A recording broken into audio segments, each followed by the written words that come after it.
see you all here today, and it's a pleasure to be here. Thanks for coming out. Today, I'd like to speak a little bit about our silvicultural experience with the tropical storm Fiona. And my name is David Sutherland. I coordinate the Association for Sustainable Forestry, and we administer a province-wide silviculture program on behalf of the province. Most folks that are interested in obtaining silviculture funding normally go through the Registered Buyers Program or the sawmills or our pulp mill. But the ASF is there to kind of catch those landowners who may fall through the cracks or who are unable to obtain funding through registered buyers. So we've got several different categories of landowners that we provide silviculture funding to, and those include small private landowners, large non-industrial landowners, and also up till last year we were providing funding to the ultra-large landowner in the province. So what I'm going to do is just quickly introduce a few of our silvicultural treatments that we fund, and then move into a bit of our Fiona experiences. So some of the other duties which ASF is involved in include providing training, not only pre-treatment assessment training, but also some biodiversity training and forest ecosystem classification training. And just lately, since October actually, we've been, I can't say the word blessed because it was an absolute disaster what Fiona did to northern Nova Scotia and central Nova Scotia, but we've been charged with administering the funding for cleanup on forestry sites. So some of the silviculture treatments that we've historically been involved with include fill planting, full planting, and fill planting, of course, is a type of artificial regeneration where normally only a few hundred trees per hectare need to be planted to bring the site up to full stocking. Full planting, of course, is planting, anywhere from 1,500 to 2,500 trees per hectare to get that 85% stocking that we're looking for. Early competition control is a type of treatment which is meant to release younger crop trees, and usually it's done with a clearing saw through our program. We don't have any funding for herbicide treatment, so it's normally done with clearing saw. And our biggest silviculture treatment, one that I guess garners the most requests from landowners across the province, is pre-commercial thinning, and that represents about 60% of our silviculture program. So there's a large demand for pre-commercial thinning, and that doesn't seem to be going away. Next, we have commercial thinning, and the difference between commercial thinning and pre-commercial thinning is the fact that in a commercial thinning, usually some product is removed from the site, and the trees that are thinned are larger trees, usually marketable size. Selection management is our uneven age management category, and it's one that we've been promoting for the last 15 years, and it maintains an uneven age continuous cover in the forest for those that wish to manage stands or woodlots on an uneven aged basis. There are a couple of types of selection management. One is sort of a uniform selection where everything in the woodlot looks the same and it's got the same age distribution. And there's also a group selection, which entails smaller patch cuts through a stand to create and maintain these different age classes.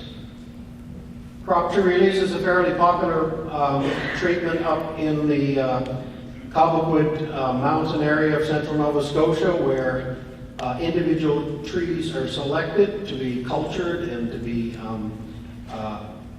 improved for added value products. So for instance, if you have some really nice yellow birch in a stand, crop tree release is often undertaken to release the crowns on those yellow birch so that the trees will grow faster in diameter that much quicker. Because at the sawmill, of course, when you're talking about added value products, diameter in hardwood is everything. And it's usually done in hardwood stands. We have done some in softwood and mixedwood stands, but normally crop tree release is done in hardwood stands. And the other treatment is crop tree pruning, in which these crop trees can be pruned up to a height of 5 meters. And usually these two treatments, crop tree release and crop tree pruning, go hand in hand. And a lot of landowners that do it on their own property, or contractors that are doing work on behalf of the landowner, they are able to combine these two treatments at the same time. So just a few pics of what these treatments entail. Fill planting and full planting. Everybody knows what plantation looks like. Pre-commercial thinning, of course, this is in a plantation which has been overgrown with trembling aspen, and the person operating the spacing saw there is releasing the planted trees. And this is what a pre-commercial thinning looks like after our storm in late September. It's kind of discouraging to see, younger pre-merchantable early successional stands be hammered like this by the wind, but that's what happened on September 23rd.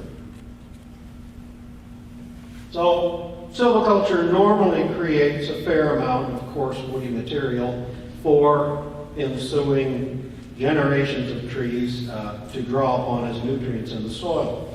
And for that reason, silviculture is a good thing to do because it replenishes the soil. So this is the kind of coarse woody material that we're getting, that we have from Fiona. Massive amounts of coarse woody material. Large trees, merchantable trees, and it overwhelms the site, and certainly overwhelms a lot of the landowners that we've been in discussion with.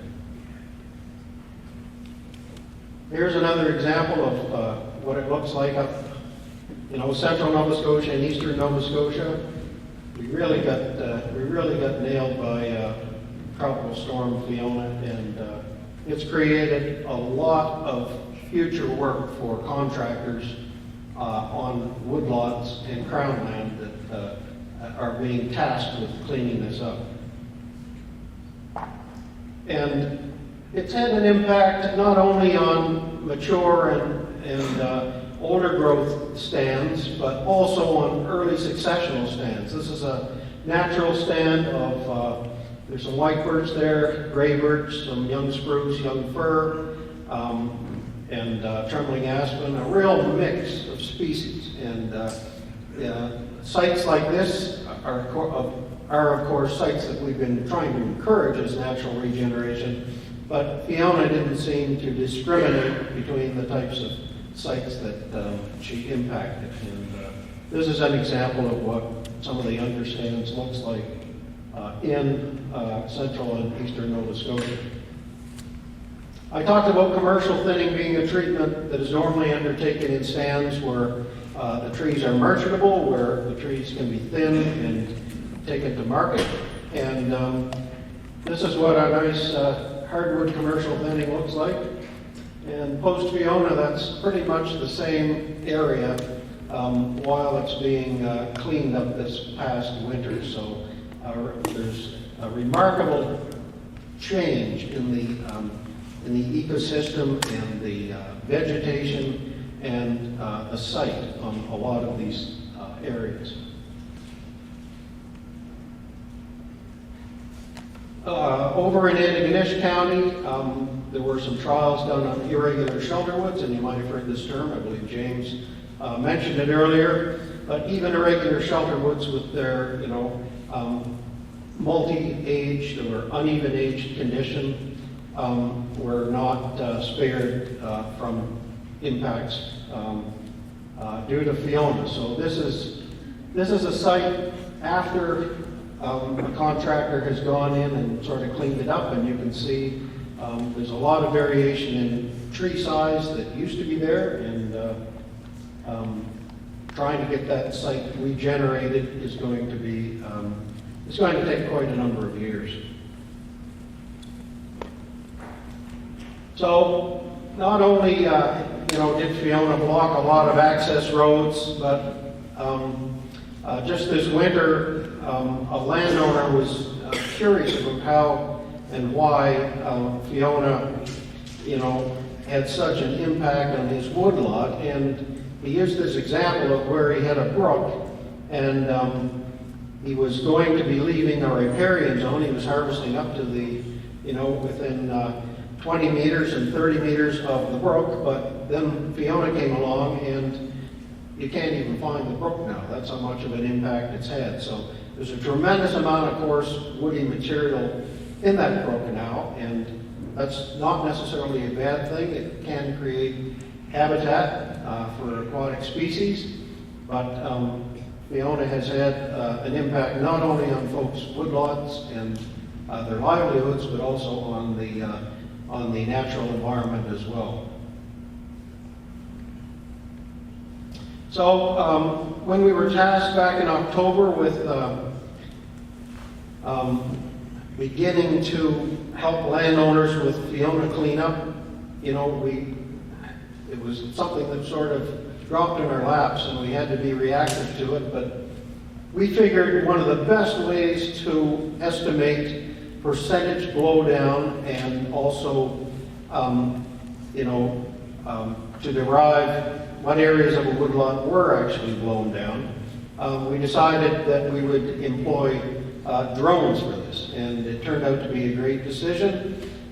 We have had over 500 requests for assistance for Fiona, and a lot of those entail going up to woodlot owners' sites and flying them with a drone.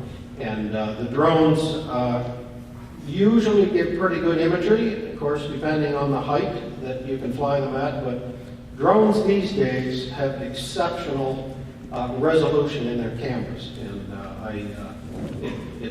they really are useful tools. And the drones that we are using are the Mavic Enterprise, which is sort of top of the line drones with excellent quality cameras. And the amazing thing about these is that you can program their flights into the tablet that comes with them, the controller, and they automatically take off and fly the pattern that you log into the controller on the aerial photograph that's there, just a Google map actually, and it will fly that pattern and automatically return and land after that is done. And if at any time there's some problems with the drone, the wind comes up, or in one case it started to land automatically right in the middle of the woods, and that's not a scenario that you want to have with a drone. But you just press the home button and it automatically goes right back up to 300 feet and zips back to where it took off from. So they're pretty cool. They're way more than a toy. They're certainly an expensive toy, but we've found some great use for drones in the Fiona cleanup project. So here's a sample image of a post-Fiona site. This is actually my woodlot in River John, and we had 30 acres of red oak blow down, and it was 80-year-old oak, and you can see here where a lot of the damage occurred. The wind, of course, came out of the north and just absolutely smoked the woodlot. So there's a lot of cleanup there, years of cleanup to do in the future. And this is just an example of the quality of image that you can get from a drone.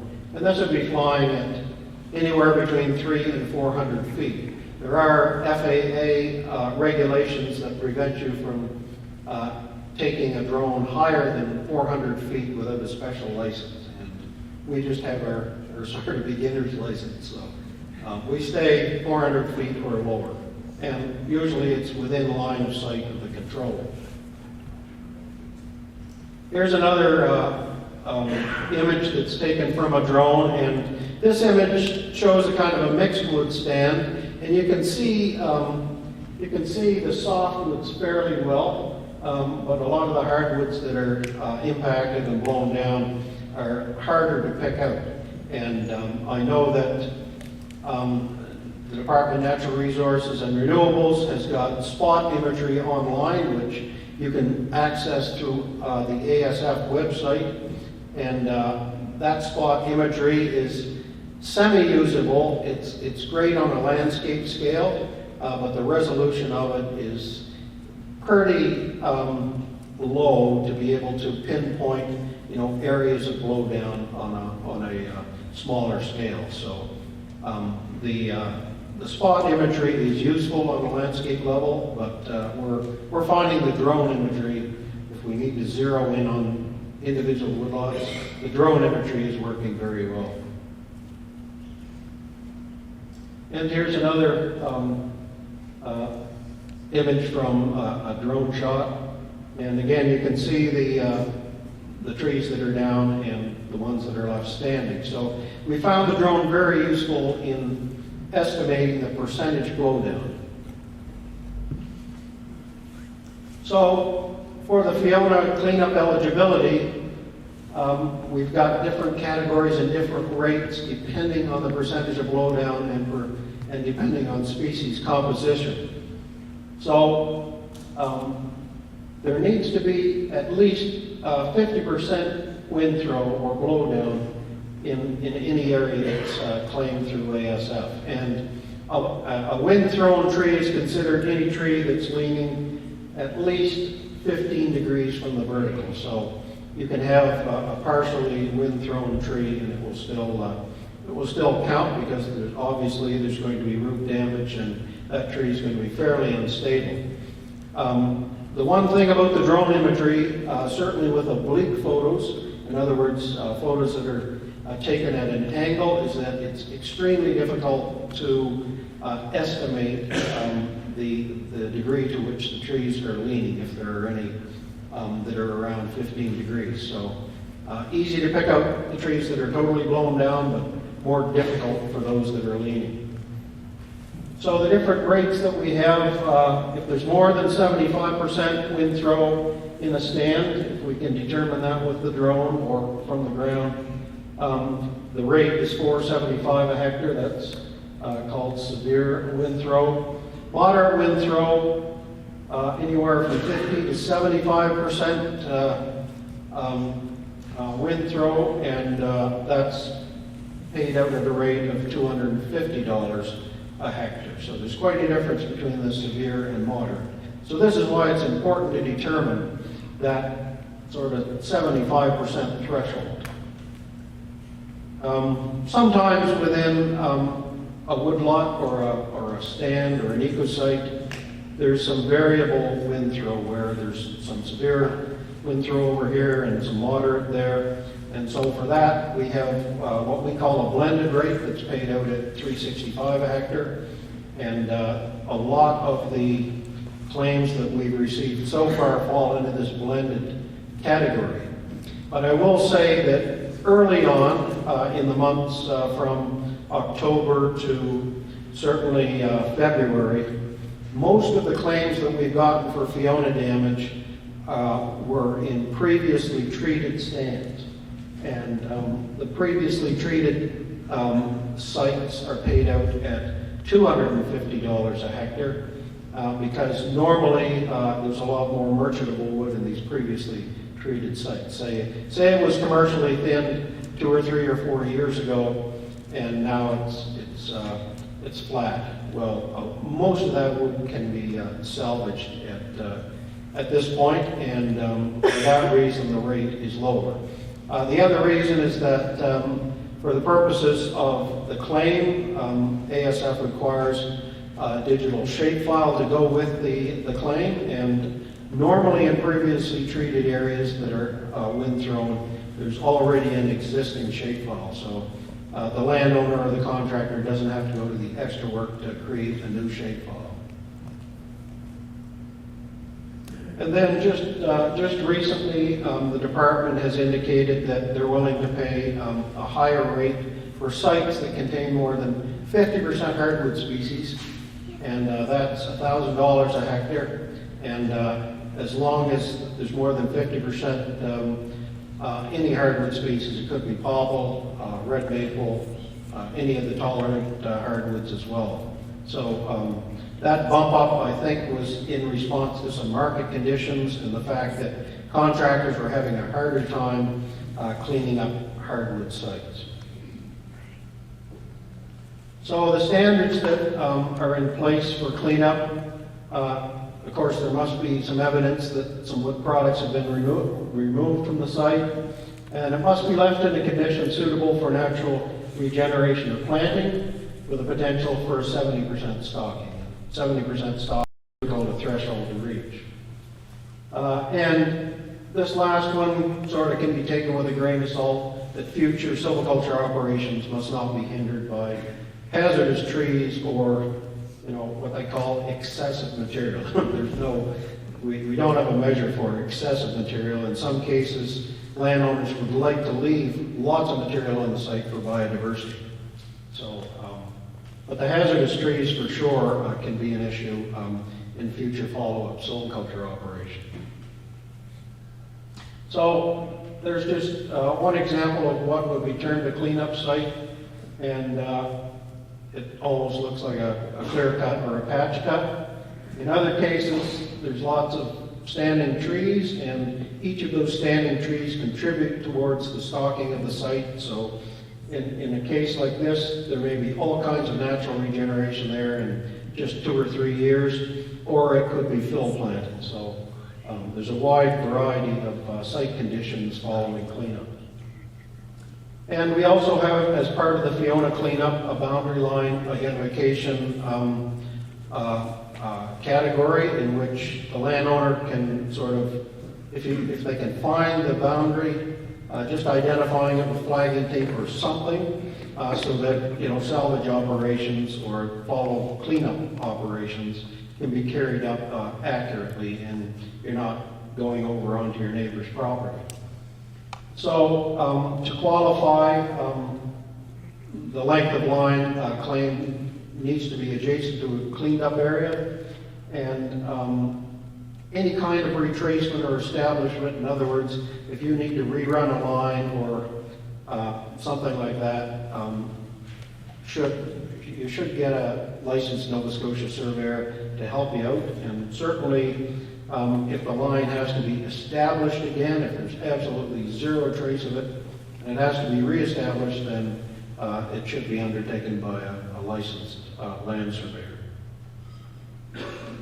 So here's an example, hard to see, but this is an example of what a boundary line might look like in post-Fiona conditions. You can see the landowner has marked, some trees with flagging tape, but it's an absolute jungle, and cutting these lines out and trying to get them back into any kind of condition can involve a lot of work with chainsaws. So, just a few takeaways from our Fiona experience, and as James alluded to, storms in effect can be unpredictable, and as he also mentioned, it's important not to put all our silviculture eggs into one basket, and keep a good mix of treatments across the landscape. Pre-treatment or pre-commercial treatments could be preferable. They seem to have suffered a lot less impact than sites with larger trees. And on your woodlot, it's important to maintain several successional stages. And successional stages are stages in the life of a stand as they go through changes and also species changes. It's important to conserve landscape level diversity and succession, and this site safety thing is certainly goes without saying. We need to make sure that these hazardous trees are taken down or at least marked so that they don't cause damage to anyone or their property. This business of wildfire risk, that's still being measured, and we don't know what the wildfire risk is going to be like in the future on sites that have not been cleaned up, but obviously it's going to be more than perhaps an uncleaned up site. And now, and James mentioned it as well, the department is working to try and match up site characteristics with wind throw susceptibility for the future. And there's a lot of work that needs to be done there in the coming years. So that's my presentation, and if anyone has any questions, I think we might have a couple of minutes for that.